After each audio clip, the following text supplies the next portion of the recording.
भगवान प्रवचन माला के आरंभ में कृपा कर हमारी श्रद्धा और नमन स्वीकार करें। पथ के प्रदीप में आपका वचन है। मनुष्य की सबसे बड़ी कठिनाई मनुष्य का अपने प्रति ही अज्ञान है। दिए के नीचे जैसे अंधेरा होता है, वैसे ही मनुष्य उस सत्ता के प्रति अंधकार में होता है जो कि उसकी आत्मा है। हम स्वयं को ही नहीं जानते, और तब यदि हमारा सारा जीवन ही गलत दिशाओं में चला जाता है तो आश्चर्य करना व्यर्थ है।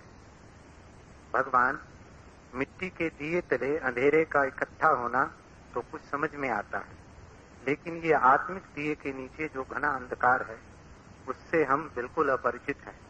वह क्या है, क्यों है और कैसे दूर हो सकता है, यह हमें विस्तार से समझाने की कृपा करें।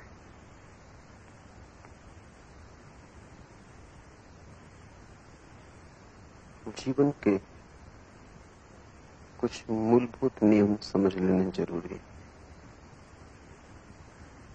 पहला नियम, जो हमें मिला ही हुआ है उसे भूल जाना एकदम आसान है। जो हमें नहीं मिला है उसकी याद बनी रहती। अभाव का पता चलता है, खाली जगह दिखाई पड़ती। एक दांत टूट जाए तो जीभ खाली जगह पर बार बार पहुंच जाती। जब तक दांत था शायद कभी वहां न गई। दांत था तो जाने की जरूरत भी न थी। खालीपन अखरता है। आत्मा से तुम सदा से ही भरे हुए हो। ऐसा कभी भी न था कि वो ना हो गई हो। वो दांत टूटने वाला नहीं, वो जगह कभी खाली नहीं हुई। सदा ही आत्मा रही और सदा रहेगी। यही कठिनाई। जिसका कभी अभाव नहीं हो उसका स्मरण नहीं आता। जब तक तुम्हारे पास धन हो तब तक धन की क्या जरूरत। निर्धनता में धन याद आता है। जब तक तुम स्वस्थ हो शरीर का पता भी नहीं चलता। जब बीमारी आती है तब शरीर ही शरीर दिखाई पड़ता है। बीमारी की परिभाषा ही यही है कि जब शरीर का पता चले। स्वास्थ्य की परिभाषा यही है कि जब शरीर का बिल्कुल पता ना चले। पूर्ण स्वस्थ व्यक्ति ऐसे होगा जैसे शरीर है ही नहीं। शरीर कभी बीमार होता है, कभी स्वस्थ होता है। आत्मा कभी बीमार नहीं होती, कभी स्वस्थ नहीं होती। आत्मा जैसी है एक रूप वैसी ही बनी रहती। उसका तुम्हें पता कैसे चलेगा? उसकी तुम्हें स्मृति कैसे आएगी? ये पहली कठिनाई। इसलिए जन्म जन्म लग जाते हैं उसे खोजने में जो तुम्हारे भीतर मौजूद है। बड़ा उल्टा लगता है ये कहना कि जन्म जन्म लग जाते हैं उसे खोजने में जिसे खोजने की कोई जरूरत ही न थी। जो सदा ही मिला हुआ था, जिसे तुमने कभी खोया ही नहीं था, जिसे तुम चाहते तो भी खो न सकते थे, जिसे खोने का कोई उपाय ही नहीं।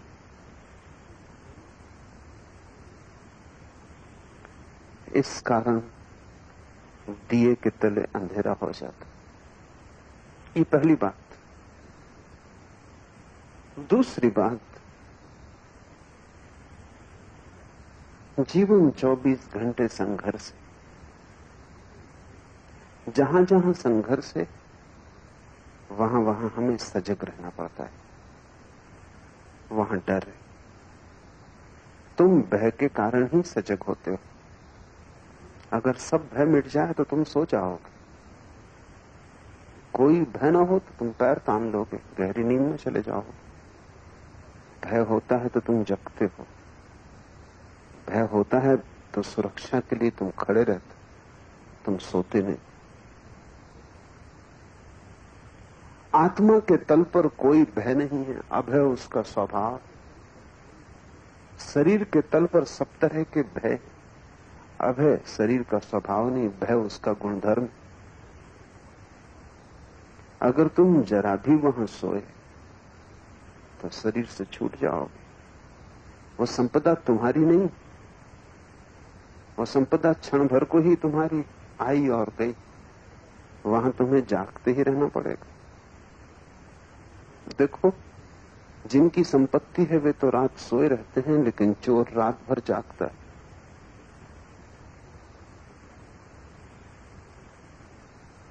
मैंने सुना है एक चोर ने एक बार बहुत धन इकट्ठा कर लिया। चोर अक्सर कर लेते, लेकिन रात वो सोता नहीं था, घूम के चक्कर लगाता। तो उसके मित्रों ने कहा, ना समझ, अब तुझे चक्कर लगाने की कोई जरूरत नहीं, रात भर जगने की कोई जरूरत नहीं। चोर ने कहा, पुरानी आदत। और फिर डर भी लगता है कि अगर मैंने चोरी की तो कोई मेरा न ले जाए। चोर सदा भयभीत होता है। अचोर ही सो सकता है, चोर भयभीत होगा। उसे अच्छी तरह पता है कि किस तरह दूसरे लोग सो रहे थे तब वो चोरी कर ले गए।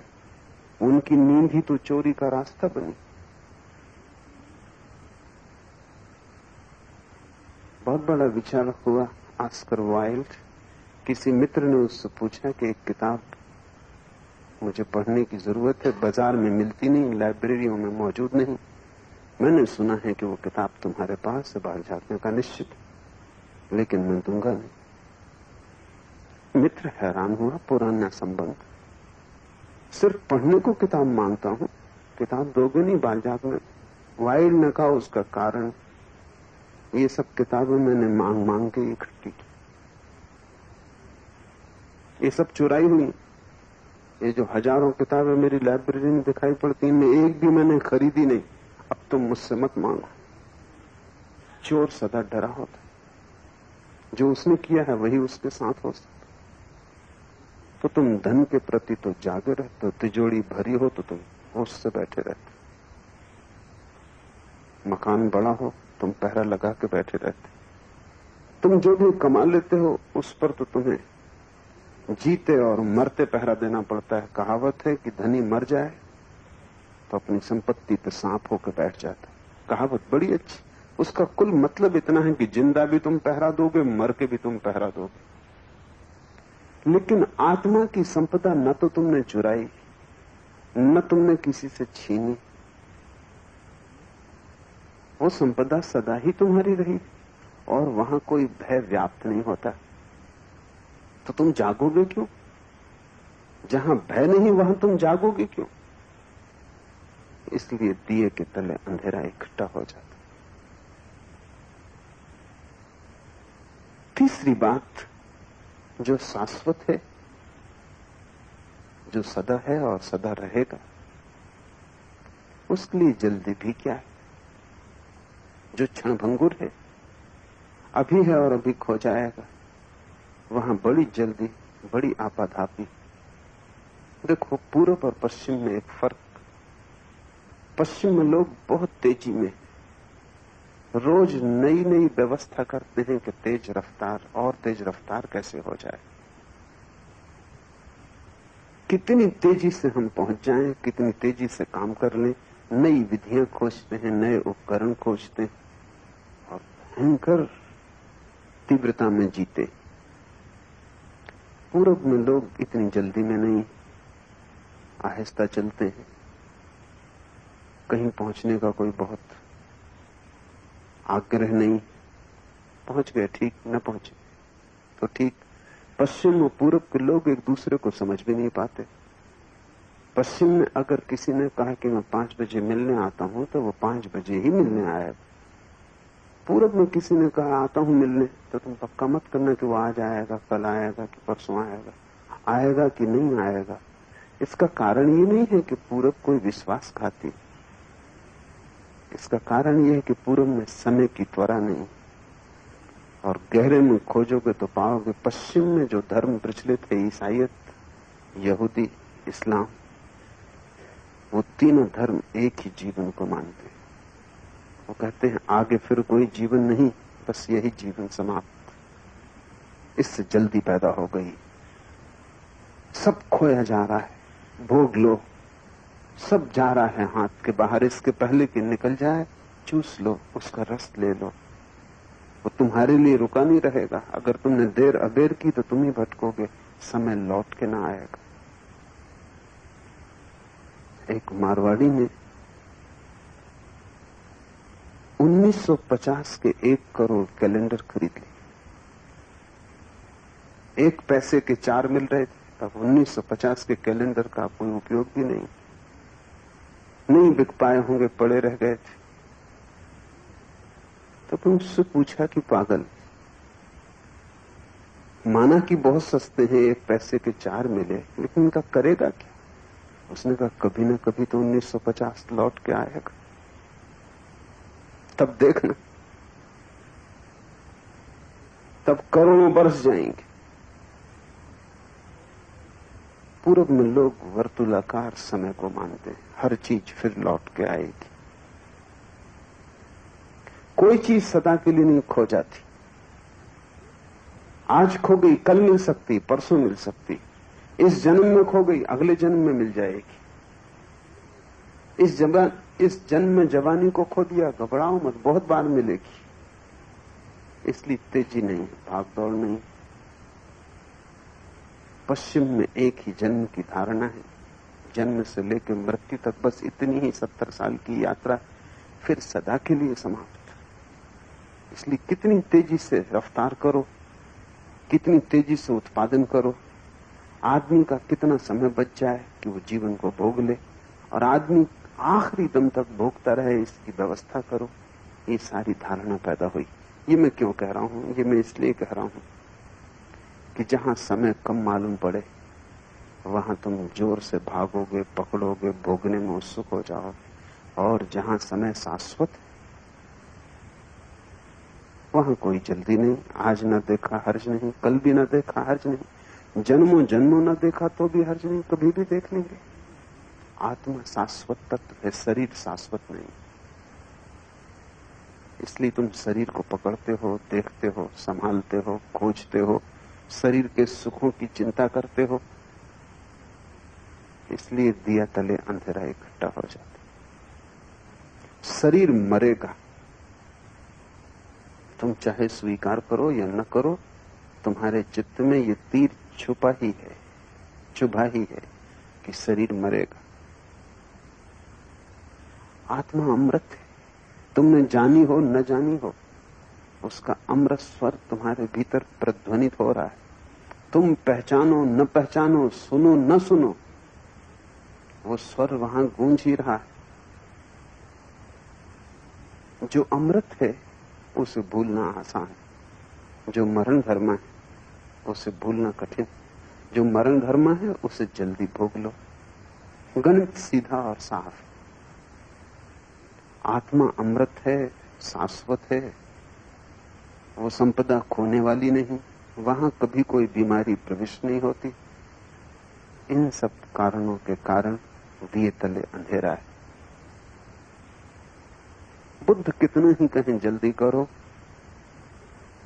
तो भी जल्दी नहीं होती। कृष्ण कितना ही समझाएं तुम समझ लेते हो, फिर जाके अपने संसार में लग जाते। ये बात इतने लोग समझाते फिर भी समझ में नहीं आती। शरीर के संबंध में कोई भी नहीं समझा रहा है, फिर भी समझ में आता है कि भोग लो, ये धारा सदा न रहेगी।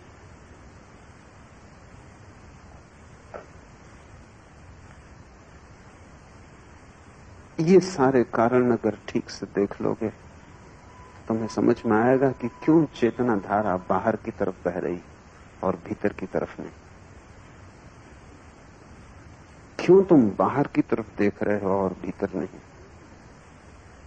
क्यों तुम धन खोज रहे हो, पद खोज रहे हो, संसार खोज रहे हो, आत्मा, परमात्मा, मोक्ष नहीं। ये बिल्कुल स्वाभाविक घटा है। ये दिया तले अंधारा बिल्कुल स्वाभाविक है। ये वैसे ही है जैसे साधारण मिट्टी के दिए के नीचे अंधेरा होता ऐसे ही तुम्हारे नीचे अंधेरा है। ये अंधेरा कब तक रहेगा? जब तक तुमने स्वयं को शरीर माना है, यह अंधेरा रहेगा। जब तक दिया है तब तक अंधेरा रहेगा। ज्योति अकेली हो फिर उसके नीचे कोई अंधेरा नहीं रहेगा। ज्योति सहारे से, थोड़ी देर को सोचो, एक ज्योति मुक्त हो गई अकेली आकाश में, उसके चारों तरफ प्रकाश होगा। लेकिन ज्योति दिए के सहारे, दिया तो ज्योति नहीं, जितनी जगह दिया घेरेगा उतना तो अंधेरे में रहेगी। इसलिए बड़ी विरोधाभासी घटना घटती, दिया सबको प्रकाशित कर देता है और खुद अंधेरे में डूबा रह जाता। तुम सबको देख लेते हो, बस खुद ही का दर्शन नहीं हो पाता। तुम सबको समझ लेते हो, बस एक ही अनसमझा रह जाता है, वो तुम स्वयं। तुम सबकी सहायता कर देते हो, बस एक ही असहाय रह जाता है, वो भीतर। तुम चारों तरफ संपत्ति के ढेर लगा लेते हो, बस भीतर एक खालीपन, एक निर्धनता रह जाती। जब तक ज्योति शरीर के सहारे, जब तक तुमने समझा है कि मैं शरीर, जब तक ज्योति को ये भ्रांति है कि वो दिया है, मिट्टी का दिया है, जब तक ज्योति ने साफ साफ नहीं पहचान लिया कि दिया मिट्टी है और मैं मिट्टी नहीं, आत्मा अग्नि धर्मा है, शरीर मिट्टी। तुमने देखा कि अग्नि का एक स्वभाव है कि वो सदा ऊपर की तरफ जाती है, ऊपर ऊपर।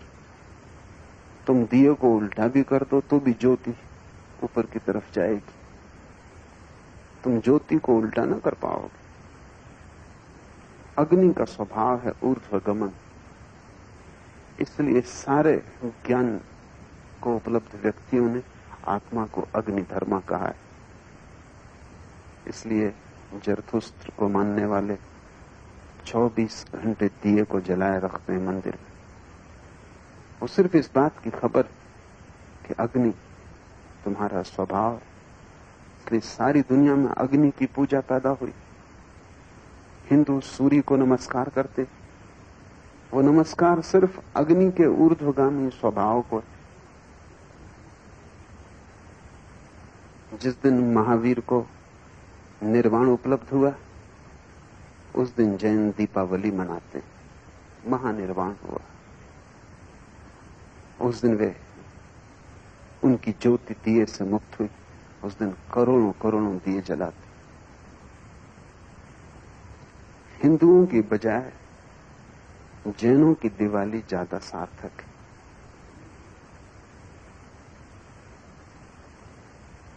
हिंदू तो लक्ष्मी की पूजा के लिए दिवाली मनाते, बड़ी उल्टी। तुम अग्नि को भी लक्ष्मी की पूजा में लगाते हो, जो ऊर्ध्वगामी है उसको भी अधोगामी की तरफ लगाते हो। तुम दिए भी जलाते हो तो भी संसार को प्रकाशित करने के लिए। जैनों की दिवाली ज्यादा अर्थपूर्ण है। वे इसलिए मनाते हैं दिवाली कि उस रात महावीर महानिर्वाण को उपलब्ध हुए। अमावस की रात महावीर ने ठीक रात चुनी। बुद्ध ने पूर्णिमा की रात ज्ञान उपलब्ध किया, पर महावीर ने ज्यादा ठीक रात चुनी। अमावस की अंधेरी रात, सब तरफ अंधकार है और महावीर प्रकाश हो गए। उस अंधकार में वो प्रकाश ठीक विरोध के कारण प्रगाढ़ होकर दिखाई पड़ा। एक दिया जलाओ तुम, जब पूर्णिमा की रात हो, उसका कुछ पता भी न चलेगा।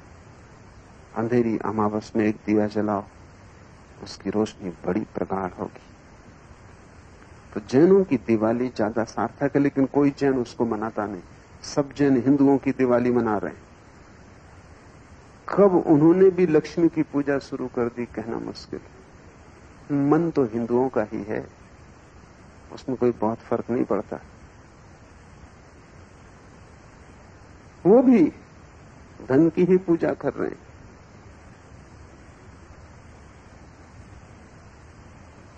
आदमी जैसा है वो सभी चीजों को मिट्टी की तरफ नियोजित कर देता है। वही कारण है कि हमारी चेतना बाहर की तरफ देखती है। ये कुछ स्वाभाविक है। बच्चा पैदा होता है तो स्वाभाविक है कि पहले बाहर देखे। जैसे ही बच्चे का जन्म होता है आंख खोलेगा, बाहर का संसार दिखाई पड़ेगा। कान खोलेंगे, बाहर की ध्वनियां सुनाई पड़ेंगी। हाथ फैलाएगा, मां को छुएगा, स्पर्श करेगा, बाहर की यात्रा शुरू हो गई। फिर प्रतिपल की जरूरतें हैं। बच्चे को भूख लगेगी तो रोएगा, चिल्लाएगा। भूख भीतर तो नहीं भर सकती, बाहर से भरनी पड़ेगी। प्यास लगेगी तो रोएगा, पानी तो बाहर से मांगना पड़ेगा, भीतर तो कोई जल के स्रोत नहीं। बाहर में धीरे धीरे निमज्जित होता जाएगा। धीरे धीरे बाहर ही सब कुछ हो जाएगा, भीतर की कोई याद ही ना आएगी। तुम भूल ही जाओगे कि तुम भी हो। प्यास ही नहीं है, जिसको प्यास लगती है वो भी है। भूख ही नहीं है, जिसको भूख दिखाई पड़ती है वो भी है। ये हाथ जो तुम्हें छूता है यही नहीं है, तुम ही नहीं हो जिन्हें छूता हूं। इस हाथ के भीतर जो छिपा है, जिसके बिना हाथ हिल भी ना सकेगा, वो भी है। वो धीरे धीरे भूल जाएगा, तुम उसके आदी हो जाओगे। और वो इतना शांत है कि उसका तुम्हें पता भी न चलेगा। उसकी आवाज इतनी धीमी है कि इस बड़े कोलाहल में जो बाहर हो रहा है वो आवाज खो जाएगी। ऐसी ही है जैसे कोई बाजार में धीमे धीमे गीत गाता हो। दो फकीर एक रास्ते से गुजरते थे। अचानक एक फकीर ने कहा कि सुना, अजान का समय हो गया। मस्जिद से अजान की आवाज आई, सांझ का वक्त। उस दूसरे फकीर ने कहा, हैरान कर दिया तुमने। इस बाजार के कोलाहल में, जहां हजारों लोग भाव कर रहे हैं, चीजें बेच रहे हैं, चिल्ला रहे हैं, जहां कुछ समझ में नहीं आता, तुम्हें अजान मस्जिद की कैसे सुनाई पड़ी?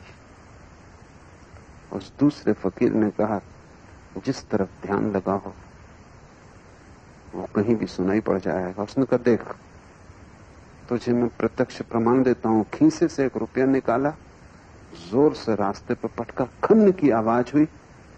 वो सब जो बड़े शोरगुल मचा रहे थे, दुकानदार, ग्राहक, चिल्लाने वाले, सब एकदम दौड़ पड़े।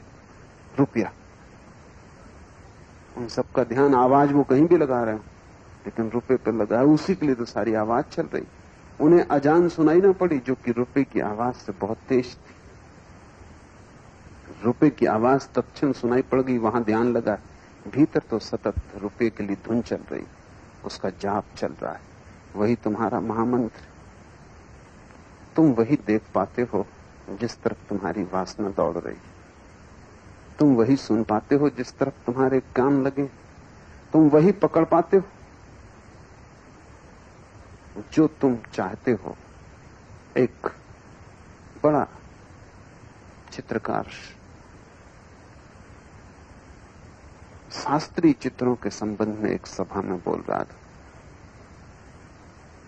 उसने कोई 2 घंटे तक चित्रकला की बड़ी सूक्ष्मतम गहराइयों में प्रवेश किया, चित्रकला के बड़े सूक्ष्म पहलू उघाड़े और समझाए। मंत्र मुग्ध थे लोग। और अंत में उसने पूछा कि कोई सवाल? कुछ पूछने को न था, क्योंकि उसने करीब करीब जो भी पूछा जा सकता था सब कह दिया था। लोग तो चुप रहे, लेकिन एक बूढ़ी औरत खड़ी हो गई। उसने कहा, एक सवाल है, इस फर्श को साफ करने के लिए किस पालिश का उपयोग किया गया? वो जिस हाल में सभा हो रही थी, इसमें कौन सा तेल लगाया गया कि इतना चमचमाहट मालूम हो रही? चित्रकला की लंबी कथा, चित्रों के रहस्य का सारा निवेदन व्यर्थ गया। ये स्त्री पूरे वक्त फर्श को ही देखती रही होगी और उसने सोचा कि ये आदमी रंगों और चित्रों के संबंध में इतना जानता है कि फर्श पे कौन सा तेल लगा के इसको चमकाया गया जरूर जानता होगा। ये औरत घर में फर्श चमकाने में लगी रहती होगी। कुछ औरतें हैं जिनका दिमाग इसी में खराब हो जाए, वो फर्श ही चमकाती रहती, उनको खुद को चमकाने का मौका ही नहीं आता। वो घर की सफाई में लगी रहती, उन्हें भीतर की सफाई का समय ही नहीं मिलता।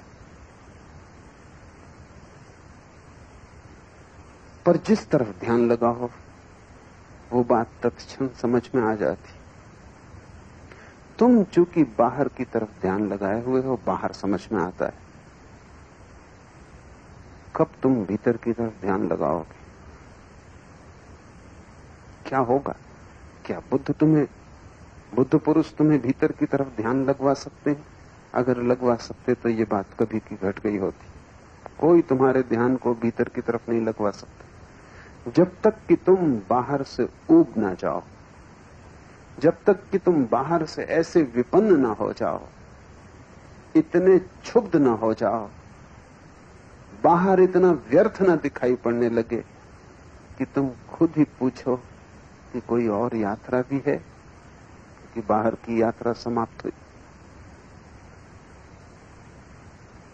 लेकिन अभी वो घड़ी नहीं आई, अन्यथा तुम भीतर झांक के देख लेते। मेरे पास लोग आते, वो कहते हैं बड़ी कठिनाई है ध्यान लगाने में। कठिनाई जरा भी नहीं, अभी बाहर की वासना नहीं मरी, वही कठिनाई। और समाज ने जैसा तुम्हें ढांचा दिया है उसमें वो बाहर की वासना मर नहीं पाती। इसे थोड़ा समझना, ये थोड़ा कठिन। समाज ने तुम्हें जो ढांचा दिया है उसके कारण बाहर की वासना न तो तृप्त हो पाती है और न मर पाती। तृप्त हो जाए तो मर जाए, क्योंकि सभी तृप्ति तुम्हें उबा जाती।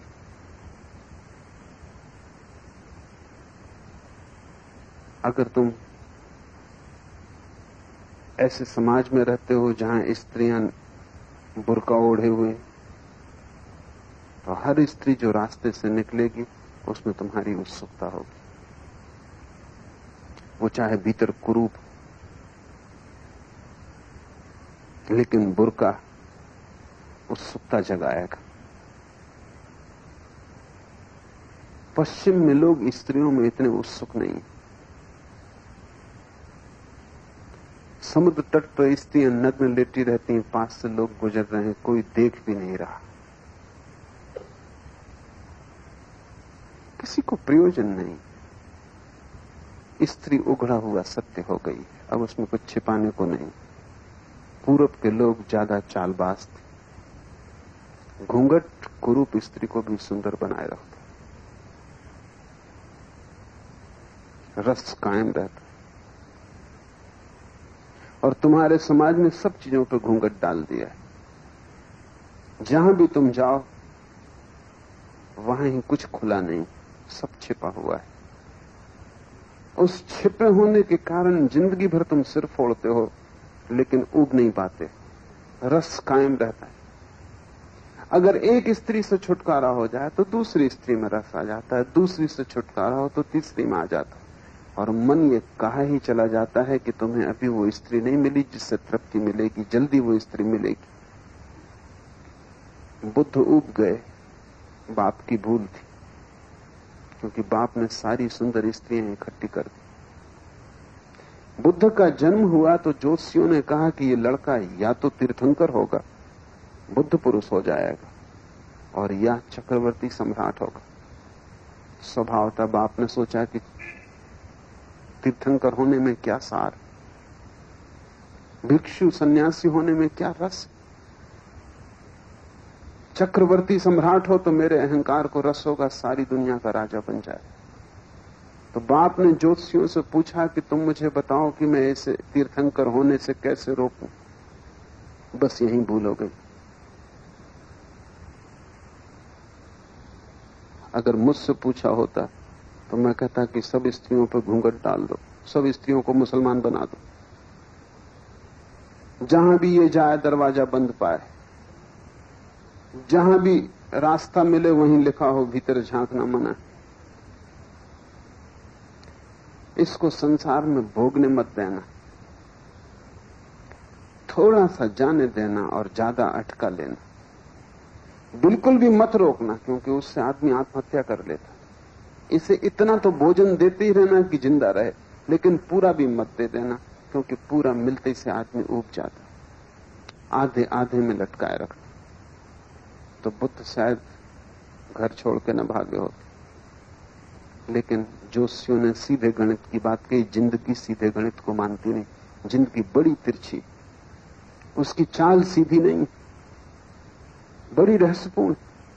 वो गणित जैसी 2 और 2 4 होते हैं ऐसी नहीं, कभी कभी 2 और 2 3 होते हैं, कभी 2 और 2 5 होते हैं, कभी 2 और 2 कितना ही जोड़ो जुड़ते ही नहीं।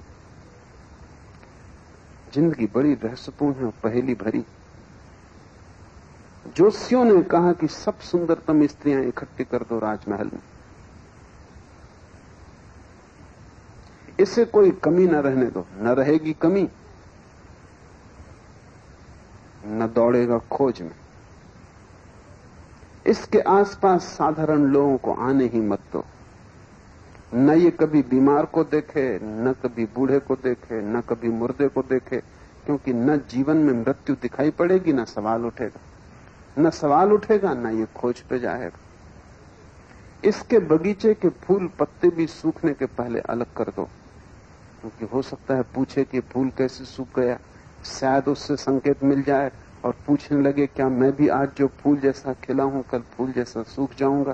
तो इसे सूखे फूल मत देखने दो। सर्दी का अलग महल बनाओ जहां गर्मी रहे, गर्मी का अलग महल बनाओ जहां सर्दी रहे, वर्षा के लिए अलग इंतजाम करो।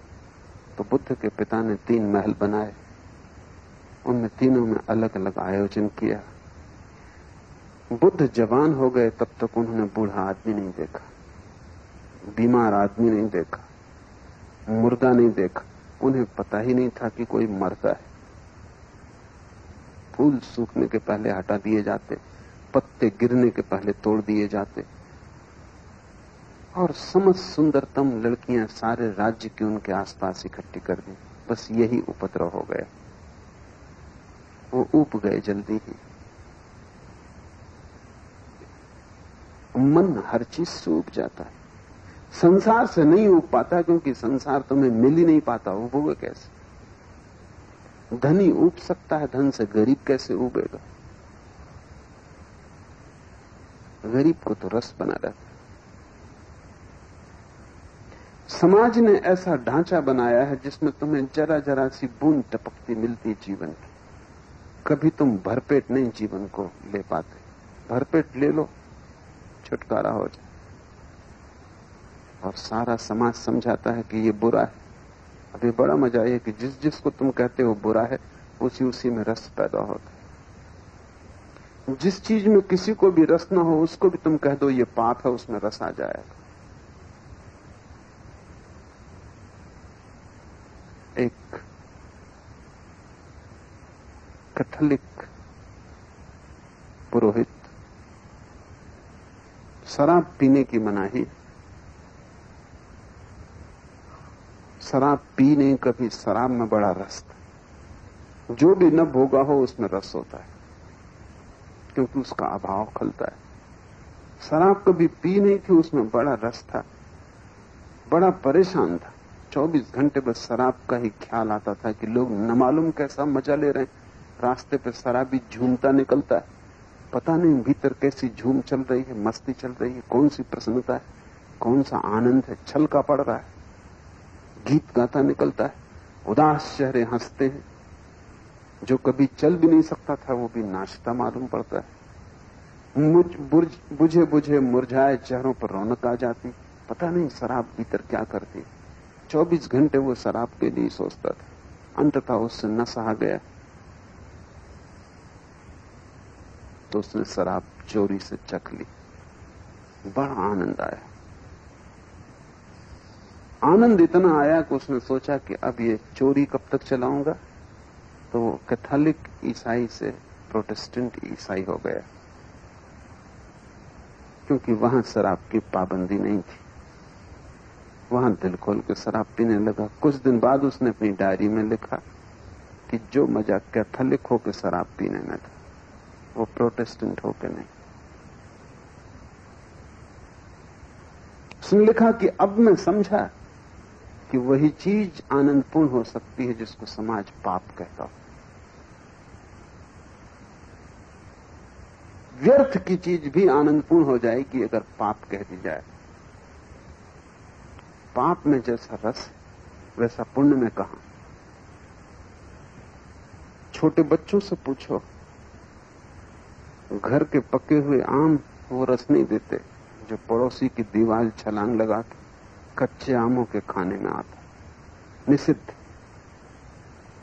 सवाल मिठास का और खटास का नहीं, सवाल निषेध का। तुम उस बच्चे को कहो पैसे ले लो बाजार से खरीद लो, तुम समझ ही नहीं रहे बात को। बाजार से तो आम खरीद लिए जाएंगे, लेकिन वो कैथोलिक होके शराब में जो मजा है वो प्रोटेस्टेंट होके कहां। बाजार से आम तो रोज ही खरीद के आ जाते हैं, वो बात नहीं है। तुम समझ ही नहीं पा रहे कि बच्चा रस किस बात का ले रहा है। बच्चा रस ले रहा है इस बात का कि उसने प्रतिबंध तोड़ा, नियम तोड़ा, स्वतंत्रता की घोषणा की, वो मालिक हुआ। तुम उसे रोक न पाए। सारी दुनिया रोकने की कोशिश कर रही थी, न रोक पाई। मुल्ला नसरुद्दीन का बेटा एक छोटे से पौधे को खींच रहा था, आकर उसने खींच लिया। मैंने उससे कहा तूने गजब किया, तेरी अभी इतनी ताकत नहीं, फिर भी तूने पौधा खींच लिया। उसने कहा और ये भी तो देखिए कि सारी दुनिया उस तरफ लगी थी, सारी पृथ्वी, और मैं अकेला। सारी दुनिया उस तरफ लगी थी खींचने में, और फिर भी मैंने खींच लिया। अहंकार को रस मिलता है नियंत्रण तोड़ने में। अहंकार को रस मिलता है सीमा के पार जाने में। अहंकार निर्मित होता है विरोध में। तुमने जितने प्रतिषेध बनाए उतना अहंकार पैदा किया है, और तुमने जहां जहां कहा मत जाना वहां वहां तुमने बुलावा दिया है। जितने तुम्हारे निषेध हैं उतने ही प्रगाढ़ तुम्हारे निमंत्रण। इसलिए छुटकारा नहीं हो पाता, जा भी नहीं सकते पूरे। अब क्या कठिनाई है आम मन की। तुम स्त्री को प्रेम भी करोगे और पूरा कर भी ना पाओगे। पूरा करते तुम ऊब जाते, तुम प्रेम भी करते हो, करने से बच भी नहीं सकते, क्योंकि पूरा प्रवाह है जीवन धारा का कामुकता से भरा है। तुम प्रेम करोगे भी, न करोगे तो वही वही सोचोगे। सारा चित्त मन वासना के आसपास घूमने लगेगा, स्वप्न भर जाएंगे उसी से। कविता लिखने लगोगे, चित्र बनाने लगोगे, सब तरफ स्त्री दिखाई पड़ने लगेगी। जहां नहीं है वहां भी दिखाई पड़ने लगेगी। तुम्हारा मन स्त्री से लिप्त हो जाएगा, धक्के मारेगा। अगर स्त्री को भोगोगे तो पूरा ना भोगोगे, क्योंकि भोगते वक्त सब बुद्ध महावीर तुम्हारा पीछा करेंगे। उनके वचन तुम्हें सुनाई पड़ेंगे, क्या पाप कर रहे, कैसा अपराध कर रहे, कहां उलझे हो कीचड़ में, छूटो, भागो, मुक्त हो, यही तो बंधन है।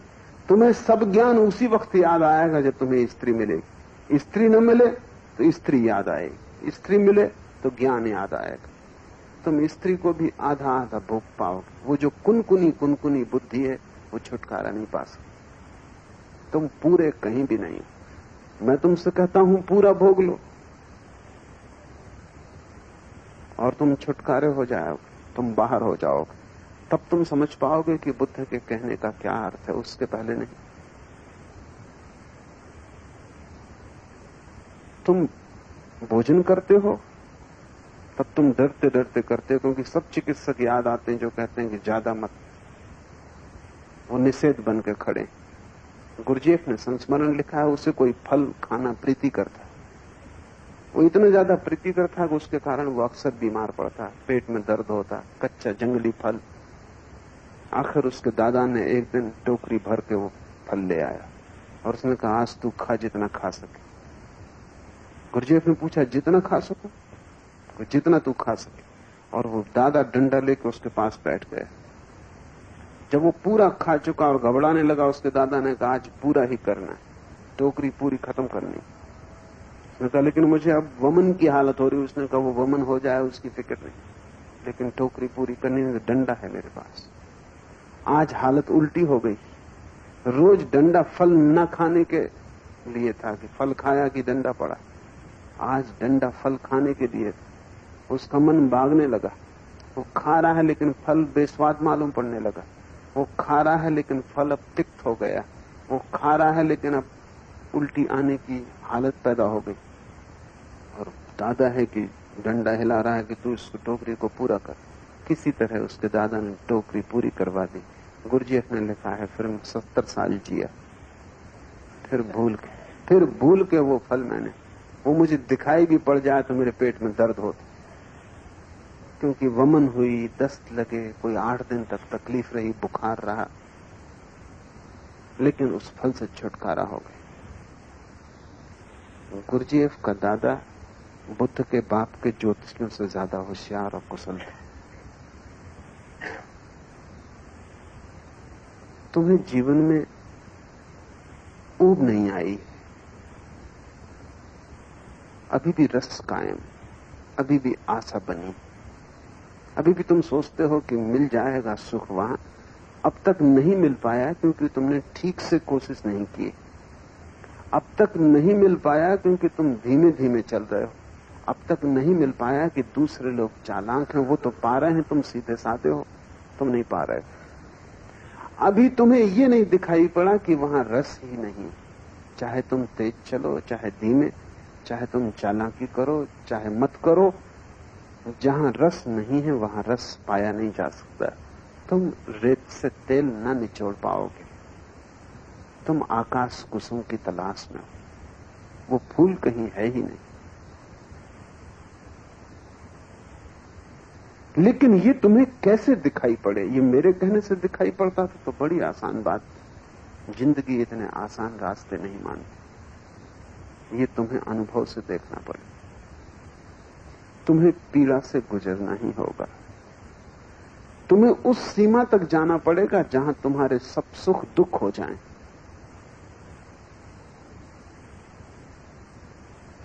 इसे स्मरण रखो, जहां तुम्हारे सब सुख दुख हो जाएं, वहीं संन्यास का जन्म। और वहीं से दिए के नीचे का अंधेरा मिटना शुरू होता, क्योंकि तब रोशनी भीतर लौटने लगती है। तब ये यात्रा समाप्त हुई। बाहर कुछ भी नहीं। परिपूर्ण मन से ये जानकर कि बाहर कुछ भी नहीं है, फिर तुम पूरे के पूरे भीतर लौट आते हो।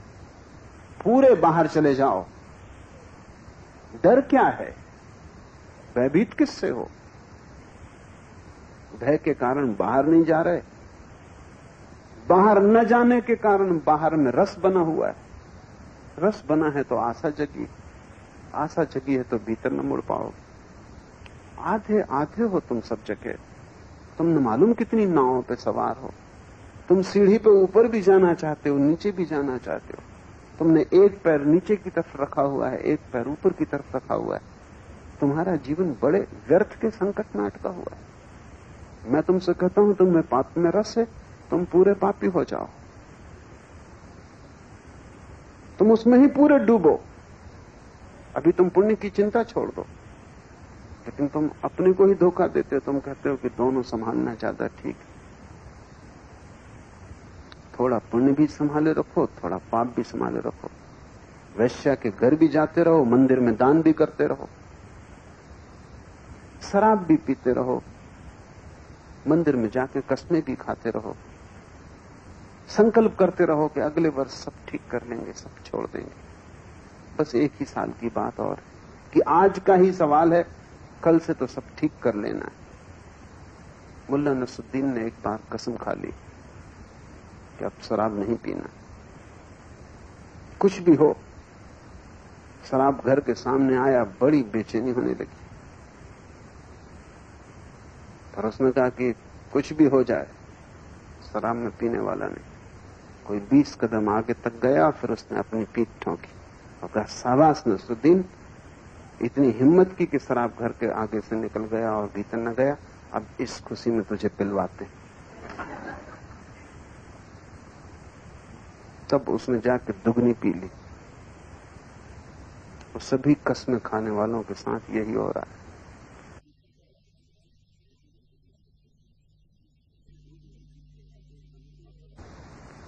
मंदिर में कसम खाते हो ब्रह्मचर्य की, उसी क्षण स्त्री इतनी सुंदर दिखाई पड़ने लगती जितनी कसम के पहले न थी। तुम्हारी कसमें भी स्वाद को जगाने का उपाय तो नहीं। स्त्री में रस खोरा होता है तो तुम ब्रह्मचर्य की कसम खा लेते, उससे रस वापस लौट आता। भोजन से ऊबने लगते हो तो उपवास कर लेते हो, उससे रस लौट आता है। सभी विपरीत चीजें रस को जन्माती। मनोवैज्ञानिक कहते हैं कि पति पत्नी को एक ही कमरे में नहीं रहना चाहिए, उससे रस क्षीण होता है।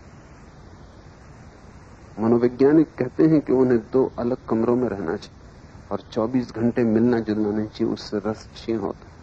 इसलिए पति पत्नी एक दूसरे से ऊब जाते, परेशान हो जाते। पत्नी को कभी कभी मायके चले जाना चाहिए, उससे रस वापस लौट आता। जिस चीज से तुम ऊबने लगो उससे विपरीत करने से स्वाद लौट आता है। तुम्हारा जीवन ऐसे ही है जैसे मिठाई खाने वाला नमकीन भी खाता है, नमकीन से मीठे का रस वापस लौटता है। विपरीत से जीभ साफ हो जाती।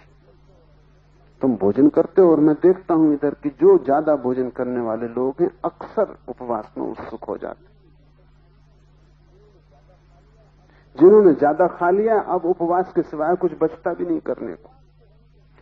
उपवास से उनके खाने की वृत्ति फिर वापस लौट आती।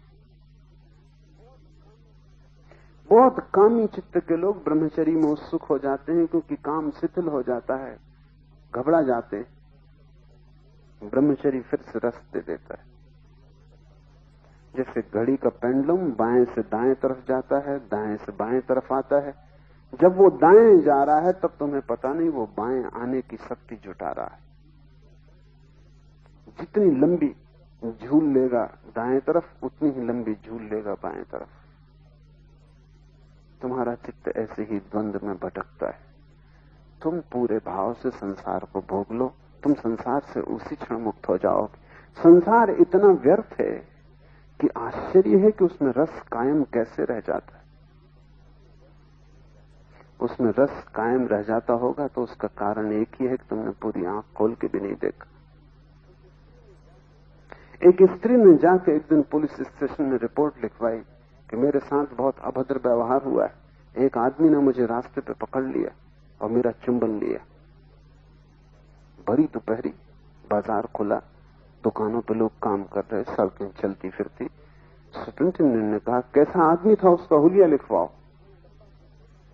कितना लंबा था, कैसे कपड़े पहने था, कैसी शक्ल थी। उस स्त्री ने कहा कि ये मुझे कुछ भी पता नहीं। तो सुप्रिंटेंडेंट ने कहा हैरान किया तुमने, भरी दोपहरी, अंधेरा नहीं, कोई आदमी ने तुम्हें पकड़ा, चुंबन लिया और तुम ये भी ना देख पाई कि उसकी शक्ल कैसी है, कपड़े क्या पहने, ऊंचाई लंबाई क्या है। उस स्त्री ने कहा बात यह है कि जब भी कोई मेरा चुंबन लेता तो मैं आंख बंद कर लेती। स्त्रियां अक्सर कर लेती।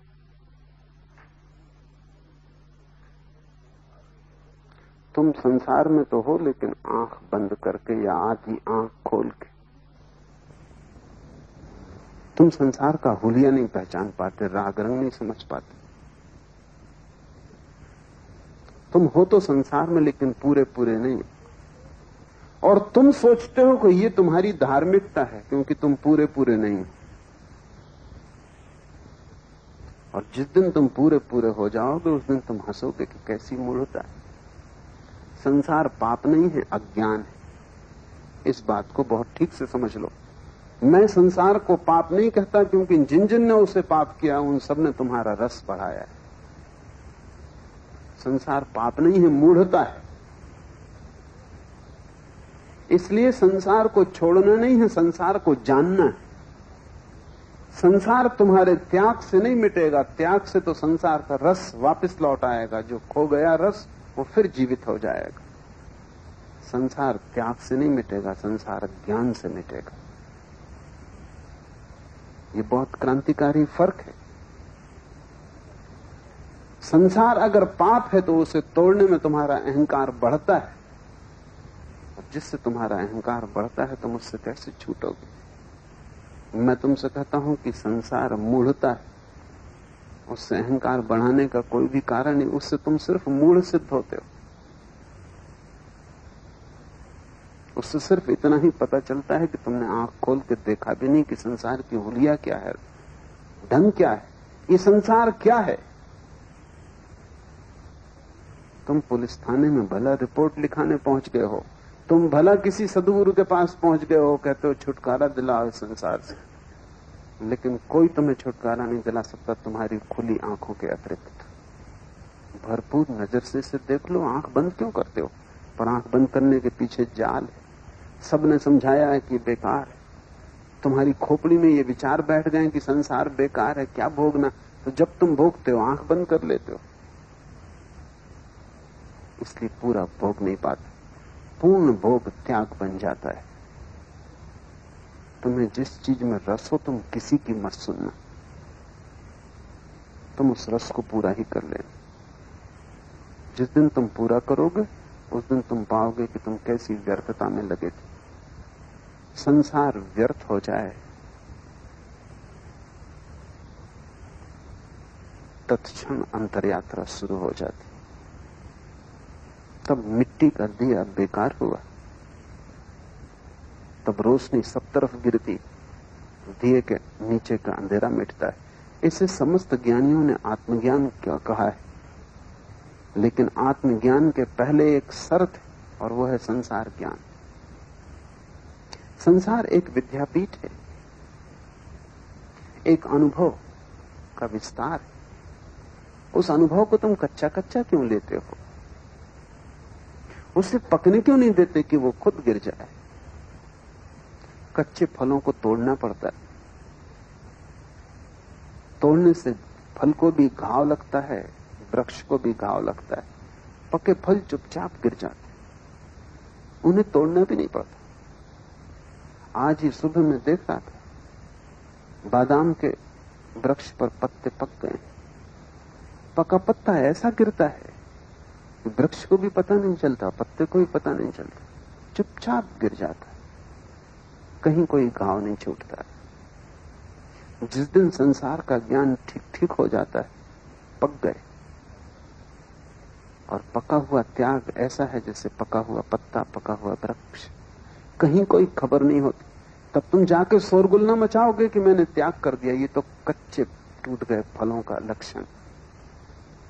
तब तुम जाके डुंडी न पीटोगे गांव में कि देखो मैंने त्याग कर दिया। तब तुम किसी से न कहोगे कि मेरी शोभा यात्रा निकालो कि मैंने त्याग कर दिया, देखो मैंने सब संसार छोड़ दिया। अगर सच में ही तुम्हें अनुभव हो गया कि संसार व्यर्थ है, तो क्या तुम कहोगे कि मैंने उसे छोड़ दिया? क्या तुम्हारे भीतर त्याग की अस्मिता निर्मित होगी? तुम रोज अपने घर के बाहर कचरा फेंकते हो, क्या तुम मोहल्ले में जाकर खबर करते हो कि कचरे का त्याग कर दिया, आज फिर किया, फिर से छोड़ा? अगर तुम ऐसा करोगे तो मोहल्ले के लोग तुम्हें विक्षिप्त समझेंगे। मोहल्ले के लोग समझेंगे कि कचरा भी छोड़ते हो, उसका अर्थ हुआ कि कचरे में बड़ी पकड़। जब भी तुम किसी त्यागी को पाओ जो त्याग में रस ले रहा हो, तो समझना कि अधूरा छूट गया, कच्चा टूट गया, और जो कच्चा टूटा है उसे वापस लौटना पड़ेगा। पके बिना छुटकारे का कोई मार्ग नहीं। नीत्शे का एक बहुत प्रसिद्ध वचन है, राइपननेस इज ऑल, पक जाना सब कुछ। मैं भी तुमसे यही कहता हूं कि पक जाना सब कुछ। समय मत खो, पको, परिपक्व हो जाओ। सुनी हुई बातों के कारण नहीं, अपने ही अनुभव से पाओ कि व्यर्थ क्या है, तब छोड़ना भी नहीं पड़ता। तुम्हें पता भी नहीं चलता कब छूटना शुरू हो गया। व्यर्थ छूटता चला जाता है। जैसे जैसे व्यर्थ छूटता है, सार्थक उभरता है, निर्मित होता है। व्यर्थ के हटते ही रोशनी भीतर लौटनी शुरू होती। यही प्रयोजन है इस वचन का। मनुष्य की सबसे बड़ी कठिनाई मनुष्य का अपने प्रति ही अज्ञान। दिए के नीचे जैसे अंधेरा होता है, वैसे ही मनुष्य उस सत्ता के प्रति अंधकार में है जो कि उसकी आत्मा है। हम स्वयं को नहीं जानते, और तब यदि हमारा सारा जीवन ही गलत दिशाओं में चला जाए तो आश्चर्य करना व्यर्थ है।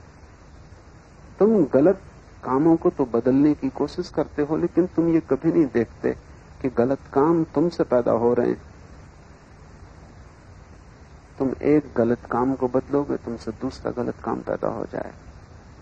मेरे पास लोग आते हैं, वो कहते हैं मुझे सिगरेट पीनी छोड़नी।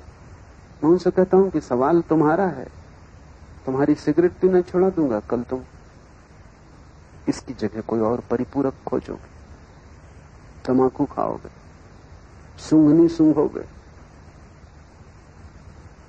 तुम कुछ ना कुछ करोगे। क्योंकि सवाल सिगरेट पीने का नहीं है, ये सिगरेट पीना ऊपर से आ गया कृत्य नहीं, तुम में लगा फल। इसको तुम तोड़ दो, दूसरा फल लगेगा। तुम अपने कृत्यों को बदल के क्या करोगे? तुम अपने आत्मा को जानने की कोशिश करो। जिस दिन तुम अपने को जानोगे, तुम्हारे कृत्य बदलने शुरू हो जाएंगे। लेकिन अक्सर लोग कृत्य को बदलने में लगते हैं क्योंकि वो आसान है, उसमें कोई अड़चन नहीं। तुम 7 बजे सो के उठते हो, 5 बजे उठ सकते हो, 2, 4, 8 दिन परेशानी होगी। अगर जिद्दी स्वभाव के हुए, थोड़ी लठ प्रकृति के हुए, 2, 4, 8 दिन में 5 बजे उठने लगोगे। थोड़ी हठवादिता रही, दम्भी आदमी हुए, उठने लगोगे 5 बजे। लेकिन तुम ही तो उठोगे ना 5 बजे। 7 बजे तुम उठते थे, 5 बजे भी तुम ही उठोगे। जल्दी उठने से क्या फर्क हो जाएगा? लेकिन तुम सोचते हो जाएगा। मुल्ला नसरुद्दीन एक लड़की के प्रेम में था। सभी प्रेमी अपने प्रेम की प्रशंसा करते। उस लड़की से कह रहा था कि सुबह उठते ही तेरा नाम लेता। तो उस लड़की ने कहा, यही तो तुम्हारा भाई कहता। नसरुद्दीन ने कहा, लेकिन एक बात ख्याल रखना, मैं उससे पहले सो के उठता। पहले सो के उठ के भी तुम नाम लोगे भगवान का, इससे क्या फर्क पड़ता है? 7 बजे लेते कि 5 बजे लोगे, तुम ही लोगे ना। 7 और 5 से तुम में क्या फर्क पड़ता है? कोई भी फर्क नहीं पड़ता। लेकिन ये आसान, कृत्य को बदलना आसान, क्योंकि कृत्य ऊपरी बात है, कपड़े बदलने जैसा है। ये पहना, दूसरा पहन लिया। स्वयं को बदलना असली सवाल है। लेकिन स्वयं को बदलने की पहली शर्त है कि दिए के तले का अंधेरा मिटे। वहां अंधेरा है जहां तुम हो, वहां तुम जाओगे तो सदा अंधेरा पाओगे। समस्त शास्त्र कहते हैं कि भीतर प्रवेश करके बड़े प्रकाश का अनुभव होता है, लेकिन तुम आंख बंद करो, सिर्फ अंधेरा दिखाई पड़ेगा। ये कोई शाब्दिक बात नहीं है जो मैं कह रहा हूं कि दिया तले अंधेरा है। समस्त वेद, उपनिषद, कुरान, बाइबल, धम्मपद, सभी का एक बारे में सहमति है कि भीतर अनंत प्रकाश है। लेकिन तुम जाओ, आंख बंद करो, जैसे आंख बंद करते हो अंधकार। क्या मामला है? क्या ये सारे लोग भ्रांति में थे? तुम जब भी आंख बंद करते हो अंधेरा, और ये सब चिल्लाए चले जाते हैं। अलग अलग देशों में पैदा हुए लोग, अलग अलग समयों में, एक दूसरे से कोई संबंध भी नहीं, एक दूसरे से सीखने का उपाय भी नहीं, लेकिन समस्त शास्त्र कहते हैं कि भीतर परम प्रकाश। थोड़ा सोचना कि क्या होगा कारण। परम प्रकाश भीतर है, लेकिन अभी तुम जहां खड़े हो वहां अंधेरा पड़ रहा है। अभी तुम्हारी सारी रोशनी बाहर जा रही, भीतर कुछ भी नहीं बचती। अभी तुम ऐसे हो कि सारी गंगा सागर की तरफ बही जा रही, गंगोत्री में कुछ नहीं बचता। गंगोत्री खाली हो जाती, पानी भाग रहा है बाहर की तरफ, बाहर की तरफ, दूर जा रहा है अपने से। भीतर सब रिक्त होता जा रहा है। और ऐसा अगर होता रहे तो कितना ही प्रकाश तुम्हारे भीतर हो, अंधकार हो जाएगा। वैज्ञानिक कहते हैं कि हमारा जो सूरज ये 4000 साल में बुझ जाएगा, क्योंकि रोशनी बाहर जा रही। विराट है, पृथ्वी से 60,000 गुना बड़ा है, अनंत क्षमता का है, लेकिन वो भी चुक जाएगा। 4000 साल में सूरज भी खाली हो जाएगा, क्योंकि प्रकाश बाहर चला जा रहा है। तुम सूरज से भी बड़ी क्षमता के हो। कबीर ने कहा है जैसे हजारों सूरज एक साथ जल जाएं, ऐसा वहां प्रकाश है, लेकिन वो भी चुका देते हो। बाहर बाहर बाहर खाली होते जाते। जिस जैसे खाली होते वैसे वैसे दीनता लगती। बच्चे को देखो, बड़े भाव से भरा हुआ पैदा होता, जैसे सम्राट है। और बूढ़े को देखो, थका हारा टूट गया। जिब्रान की एक छोटी सी कहानी है। एक लोमड़ी सुबह सुबह उठी, उसने अपनी छाया देखी। सुबह का सूरज उग रहा था, उसकी छाया बहुत बड़ी थी। उसने कहा आज तो एक ऊंट मिले खाने को तभी हल होगा।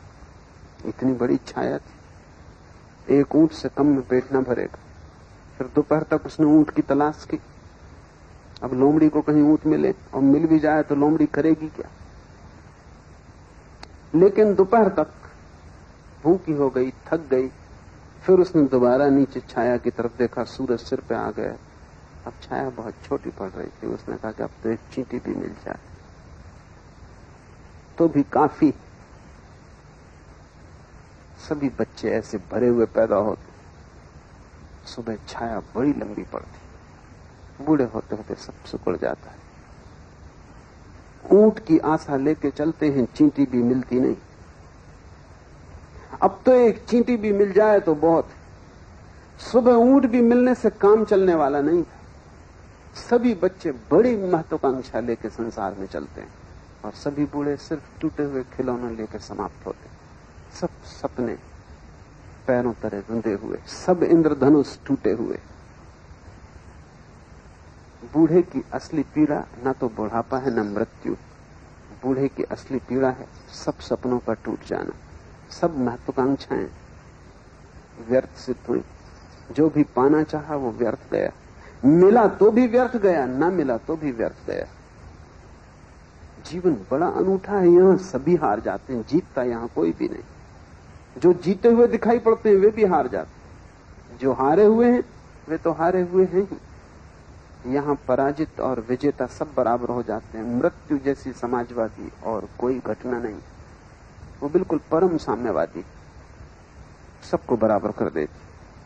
सब लिखा पढ़ा साफ हो जाता।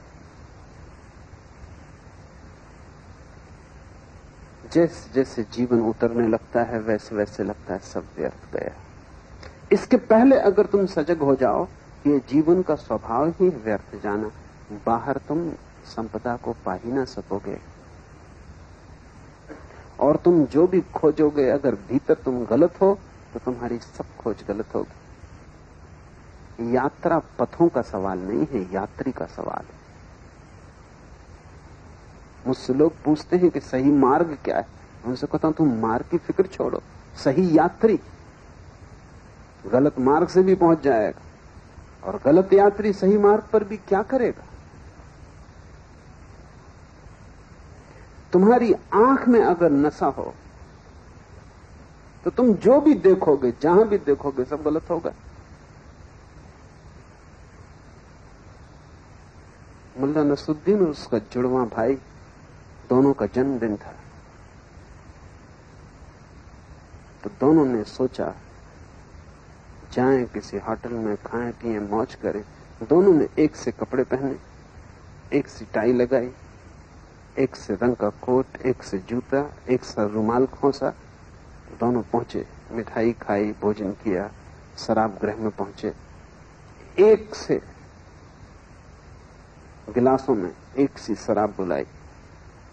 एक शराबी सामने बैठा, आंखें मीड़ मीड़ के उनको देखने लगा। कई बार आंखें मीड़ के देखा तो नसरुद्दीन हंसा। उसने कहा कि परेशान ना हो, नशे के कारण तुम्हें गलत दिखाई पड़ रहा है ऐसा मत सोचो, या एक का दो दिखाई पड़ रहा है ऐसा भी मत सोचो। हम दो जुड़वा भाई हैं।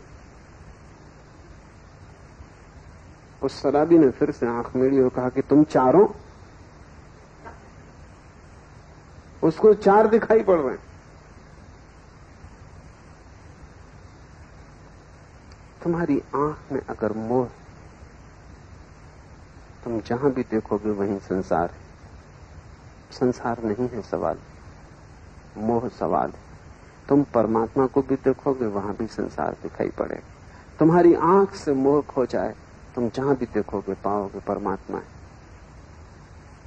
असली सवाल क्या है ये नहीं है बाहर, असली सवाल कौन है भीतर। किस रास्ते से जाते हो? व्यर्थ। हिंदू की, मुसलमान की, ईसाई की, बौद्ध की, जैन, सब व्यर्थ। रास्ता सवाल नहीं, यात्री सवाल है। तुम हो असली सवाल। और तुम्हारी दो स्थितियां हैं। एक तो स्थिति है कि प्रकाश बाहर जाता हुआ भीतर अंधेरा, और दूसरी स्थिति है प्रकाश भीतर आता हुआ और भीतर कोई अंधेरा नहीं। जिस दिन तुम भीतर प्रकाश से भर जाते हो,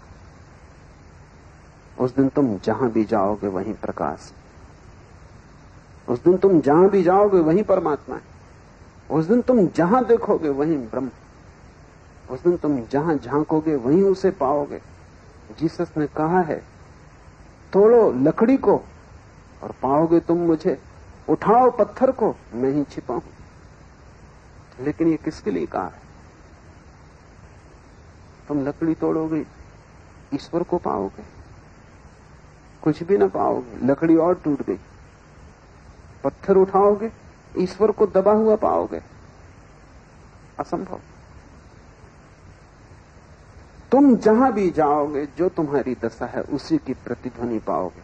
संसार दर्पण, तुम अपने को ही देखोगे और कुछ देखने का उपाय नहीं। और दर्पण को तोड़ने में मत लग जाओ, उससे कोई फर्क न पड़ेगा। मैंने सुना है एक कुरूप स्त्री थी, वो जहां भी दर्पण देखती तोड़ देती। लोग उससे पूछते कि ऐसा तू क्यों करती, तो वो कहती क्योंकि दर्पण के कारण मैं कुरूप हो जाती। दर्पण किसी को कुरूप नहीं करते। दर्पण तो वही झलका देते हैं जो तुम हो। तुम्हारे सब संबंध, पत्नी, पति, बेटे, पिता, मां, मित्र, शत्रु, समाज, संसार, तुम्ही को झलकाता है। सभी दर्पण। जहां जहां तुम देखते हो कुरूपता, वहीं से तुम भागते हो, दर्पण तोड़ते हो। दर्पण तोड़ने से क्या होगा? अपने को बदलो। लेकिन अपने को बदलने का स्मरण ही तब आता है जब रोशनी भीतर की तरफ जानी शुरू हो जाती। दो यात्राएं हैं प्रकाश की, या बाहर की तरफ या भीतर की तरफ। और जो गहनतम घटना घटती है वो ये कि जैसे ही प्रकाश भीतर आना शुरू होता है, जैसे तुम आंख बंद करते हो और ध्यान भीतर आता है। कब आएगा ध्यान भीतर? जब बाहर कोई वासना न हो। वासना ध्यान को आकर्षित करती है, वो ध्यान का ऑब्जेक्ट, विषय वस्तु बन जाती। उपवास करो, भोजन पर ध्यान जाएगा। कभी नहीं जाता था भोजन पे, उपवास के दिन भोजन पे जाएगा। मंदिर में बैठो, ध्यान दुकान पे जाएगा। क्यों ऐसा होता है?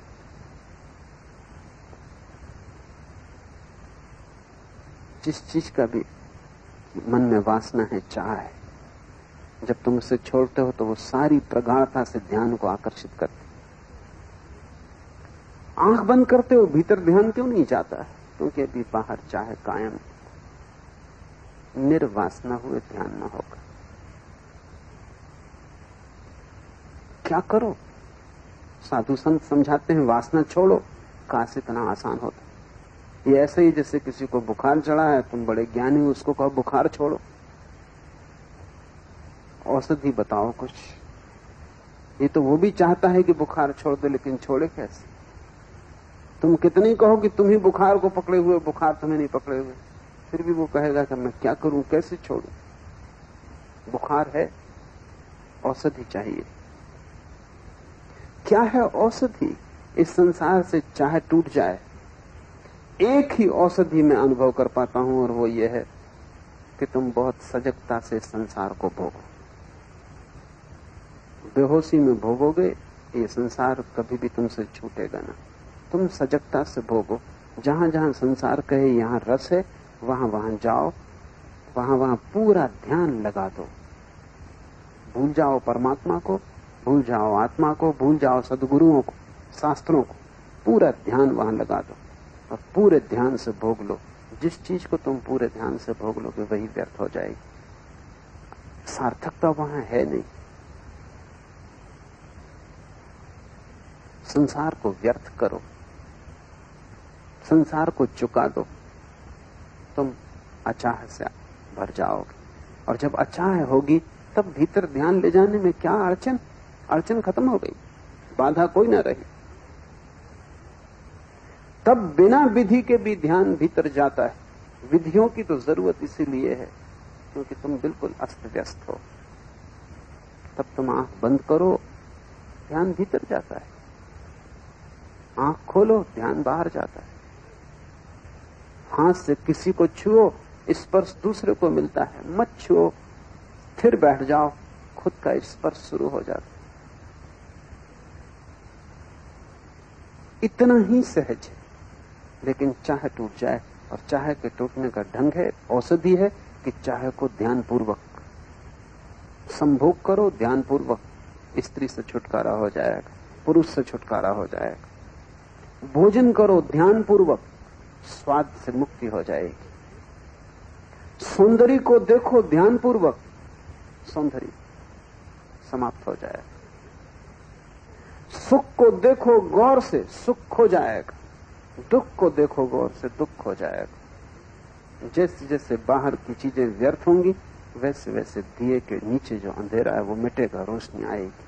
और जिस दिन दिए के नीचे का अंधेरा मिट जाता है उस दिन आत्मज्ञान। बुद्ध ने मरते समय जो अंतिम शब्द कहे हैं वो है अपदीपो भव।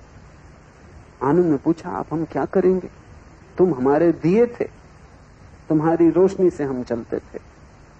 तुम प्रकाश थे तो अंधेरा न था, अब रात अंधेरी हो जाएगी। अब हम भटकेंगे, हम तुम्हारे प्रकाश में भी न पहुंच पाए, हम तुम्हारे बिना कैसे पहुंचेंगे?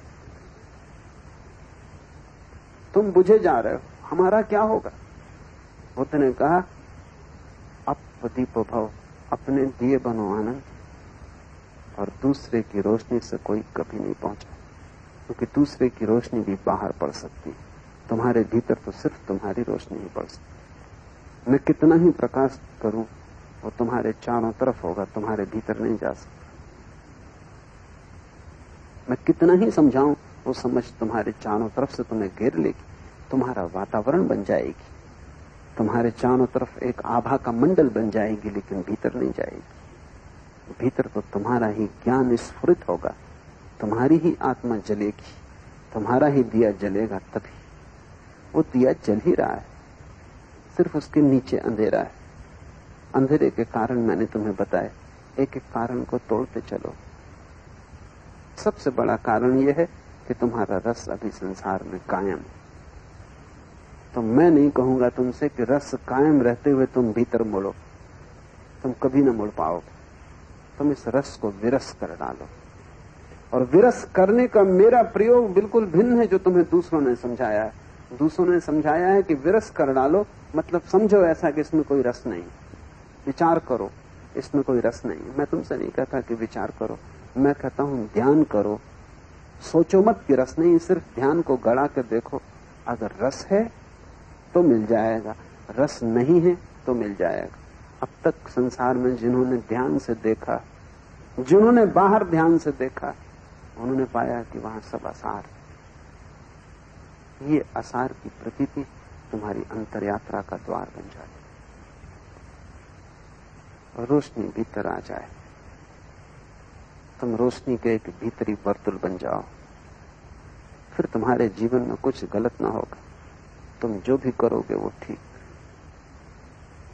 लोग कहते हैं कि साधु वो है जो ठीक करता है, जो ठीक ठीक करता है सब काम, जिसका सब व्यवहार सम्यक है, वो साधु है। मैं नहीं कहता, मैं तो कहता हूं साधु जो करता है वही सम्यक व्यवहार है, वही ठीक ठीक व्यवहार। व्यवहार से कोई साधु नहीं होता, साधु से व्यवहार जन्मता है। आचरण तो तुम ठीक ठीक कर सकते हो बिल्कुल राम जैसा, लेकिन तुम राम ना हो जाओ। तुम ज्यादा से ज्यादा रामलीला के राम रहोगे। यही तो बेचैनी है। इतने साधु संत, इतने रामकृष्ण चारों तरफ मौजूद,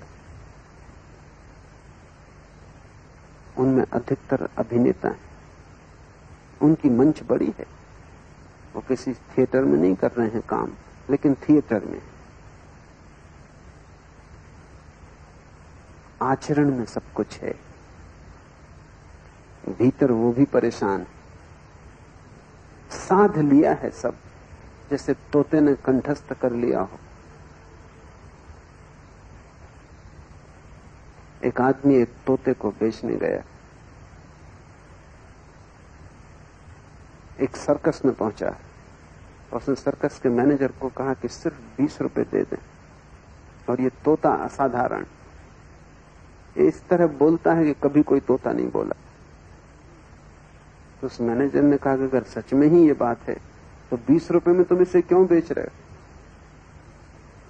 हटाओ इस तोते को यहां से, 20 रुपए में कोई ऐसे अद्भुत तोते को बेचने आएगा? तोता एकदम उछला अपने पिंजड़े में और उसने कहा, वहां से जल्दी मत करें,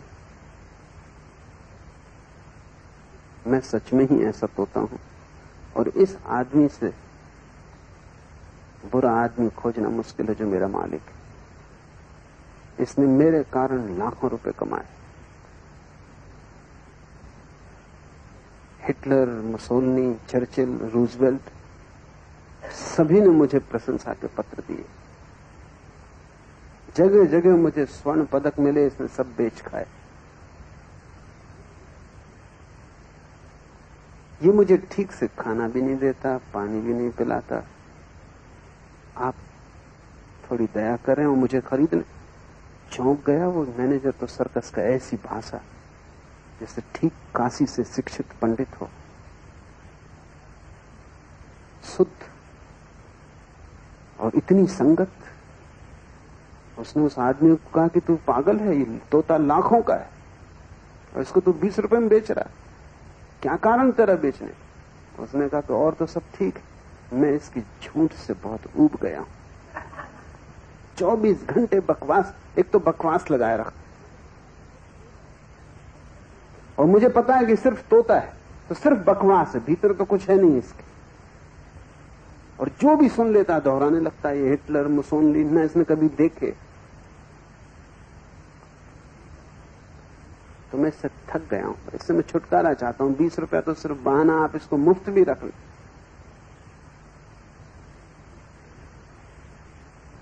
तुमने कभी अपने मन की तरफ ख्याल किया कि मन क्या है? इस तोते से ज्यादा है। इसने कुछ जाना नहीं, वेद पढ़ लिए हैं, उपनिषद रट लिए,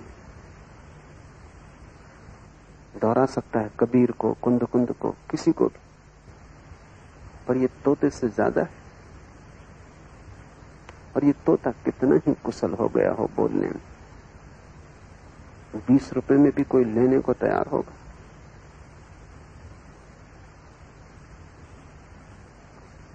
लेकिन आश्चर्य कि तुम इससे अभी तक उबे नहीं, और इसकी झूठों से भी तुम उबे नहीं। इसने जमाने भर के गोल्ड मेडल इकट्ठे कर लिए, ये तुमसे निरंतर झूठ बोल रहा है और तुम भरोसा किए चले जाते। और इसकी बकवास 24 घंटे चल रही। वो तोता तो कभी सोता भी रहा होगा, ये सोता भी नहीं, ये रात भर सपने चलाता है, दिन भर विचार चलाता है, और कुछ भी सार नहीं। तुम्हारा मन भी एक झूठ है जो तुमने उधार ले लिया, तुम्हारा आचरण भी एक झूठ है जो तुमने उधार ले लिया। तुम्हारे पास न तो कोई अंतरात्मा है, न कोई अंतःकरण। आचरण तुमने दूसरों से सीख लिया है। जैन घर में पैदा हुए तो रात खाना नहीं खाते, हिंदू घर में पैदा हुए तो मजे से खाते हो, मुसलमान घर में पैदा हुए तो मांसाहार में कोई अड़चन नहीं। तुम सीखते हो दूसरों से, तुम्हारे चारों तरफ जो बताया जाता है वही तुम पकड़ लेते हो। कोई फर्क नहीं है हिंदू, मुसलमान, जैन में। जो जैन को बताया गया वो उसने पकड़ लिया, जो मुसलमान को बताया गया वो उसने पकड़ लिया, जो हिंदू को बताया गया वो उसने पकड़ लिया। तोतों में कोई फर्क नहीं, जो बताया गया वो पकड़ लिया। तुमने अपनी चेतना का कोई उपयोग किया पकड़ने? तुमने अपनी तरफ से जीवन को कुछ साधा, या जो सुना अंधे की तरह तुम उसके पीछे चले गए? तुम बिल्कुल उधार हो। और इस उधारी से तुम्हारे भीतर बड़ा अंधकार है। न चिंता करो आचरण की, न चिंता करो व्यवहार की, न चिंता करो विचार की, चिंता करो सिर्फ ध्यान की, क्योंकि उस एक के साधने से सब साथ दिया जाएगा। जैसे माला के भीतर धागा अनस्यूत है, ऐसे तुम्हारे आचरण, व्यवहार, विचार सब में ध्यान अनस्यूत है, वो धागा है। उस एक को पकड़ लो, सब पकड़ में आ जाएगा। कहां से पकड़ोगे? जहां तुम हो। अभी तुम बाहर हो, वहीं ध्यान करो। भोजन को ध्यान बना लो, भोग को ध्यान बना लो, धन को ध्यान बना लो, क्रोध को ध्यान बना लो। जो भी हो, जहां हो, वहीं ध्यान को लगा दो।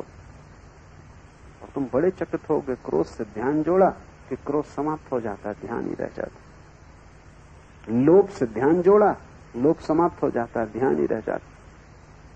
संसार में ही ध्यान करते करते तुम पाओगे कि संसार खो गया, ध्यान रह गया। जैसे ही ध्यान बचता है, अंतर यात्रा शुरू हो जाती। दिए के नीचे का अंधेरा मिट जाता। पहुंच जाते हो तुम उस जगह जहां हजारों सूर्य एक साथ उदित हो रहे हो और जो कभी डूबते नहीं, जिनका कोई अस्त नहीं। तुम्हारे भीतर परम सूर्योदय छिपा है। आज इतना है।